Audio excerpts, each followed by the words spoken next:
Welcome to the Piano Podcast. I'm Mario Harrow. Today's episode will cover triads and inversions.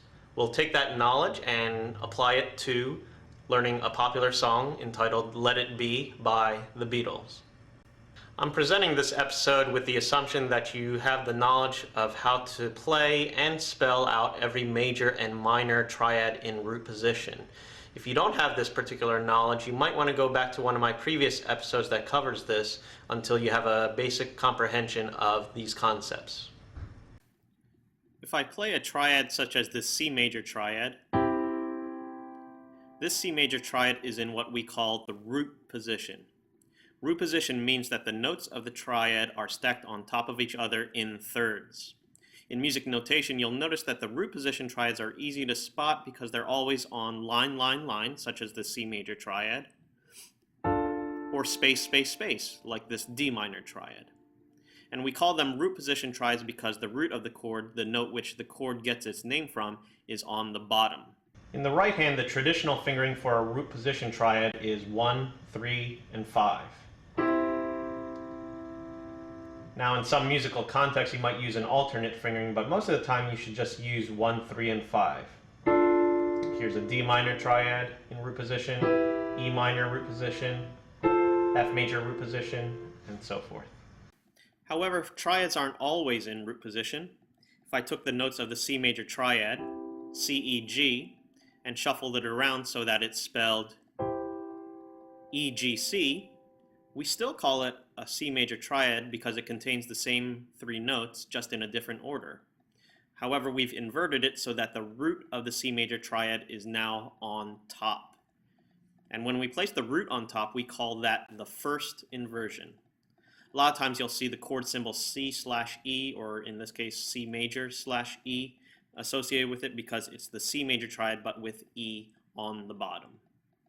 So if I wanted to take a D minor triad and put it in first inversions, I would take the three notes D, F, A from the D minor triad in root position and rearrange it so that the D is on top, so then it would be spelled like this: F, A, and D.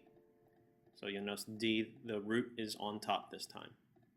For first inversion triads, there's a wider space between the top two notes. For example, on the C major first inversion triad, notice there's a wider gap, so you should use the fingering 1, 2, and 5 for most first inversion triads. So here's a C major in first inversion, D minor in first inversion, E minor first inversion, F major in first inversion. So if there's a first inversion triad, there must be a second inversion triad. So how do we do that? Well, you just take the first inversion triad, in this case the C major triad that's spelled E, G, C, and we'll take the E and we'll throw that on top so that we end up with G, C, E. And that's what we call the C major triad, but it's in second inversion. And the way that you might see the chord symbol, again, might be C major/G because G is on the bottom. And every second inversion triad has that certain look to it. Whereas you'll notice there's the top two notes are stacked on top of each other in a third. However, the bottom two notes have a little wider gap between them. They're a fourth apart from each other. So here's a C major triad in second inversion. This is what a D minor triad looks like in second inversion. This is what an E minor looks like in second inversion.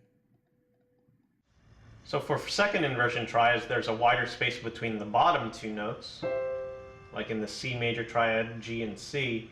So you should go back to the fingering of 1, 3, and 5. So here's a C major in second inversion, D minor in second inversion, E minor in second inversion, and an F major in second inversion.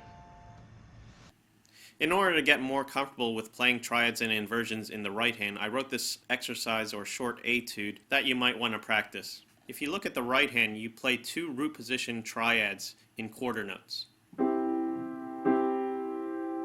Follow that up with two first inversion triads, and then end it with a second inversion triad for 4 counts.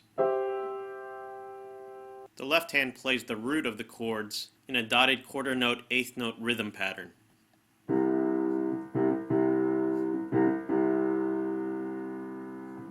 And then you just transpose that pattern to the ascending keys. You could even do D major next, or just stick with the white keys like I wrote out here. So if you want to play the whole etude along with me, I'll do it in all the chords based off of the C major scale, starting with C major in root position. Okay? Ready, C. Then D minor. Then E minor. Then F major. Then G major. Then A minor. Then B diminished. Then home to C. 2, 3. And that's it. So let's apply those triads and inversions to the song Let It Be by the Beatles. Here are the chords. C major, G major first inversion, A minor first inversion, F major second inversion. And the second half starts off kind of the same way as the first half did. Goes from C major, then G major first inversion, but rather than A minor we go to F major directly in the second inversion. And then you have some passing tones back to the C major chord, which I just do by moving the third and fifth fingers to E and G. And then I end up with the C major chord at the end. Let me show that to you one more time. Use 4 and 2 for the D and F passing tones, and then you can end with the C major chord. So here's the whole right hand.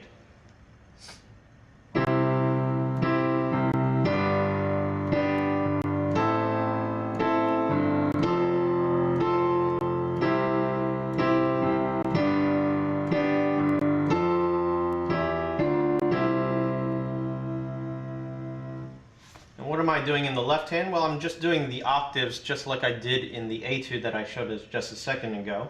And I'm just playing the root of the chord. No matter what inversion it is, just play the root of the chord. For example, for C major, play C's. And then for the G major first inversion, go down to G. And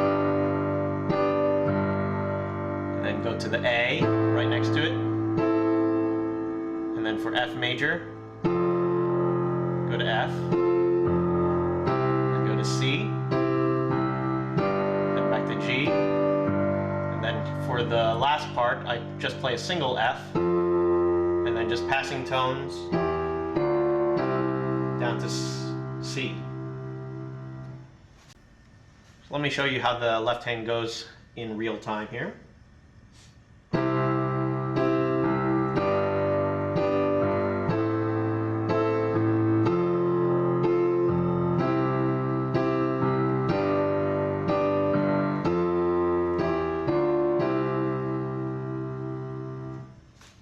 Of course, you could always jazz up the bass line. I do a couple different passing tones in between some of the chord changes like this.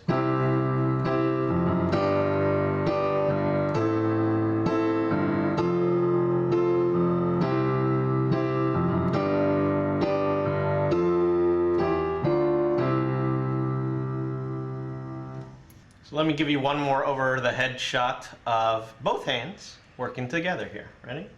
1, 2, ready, and.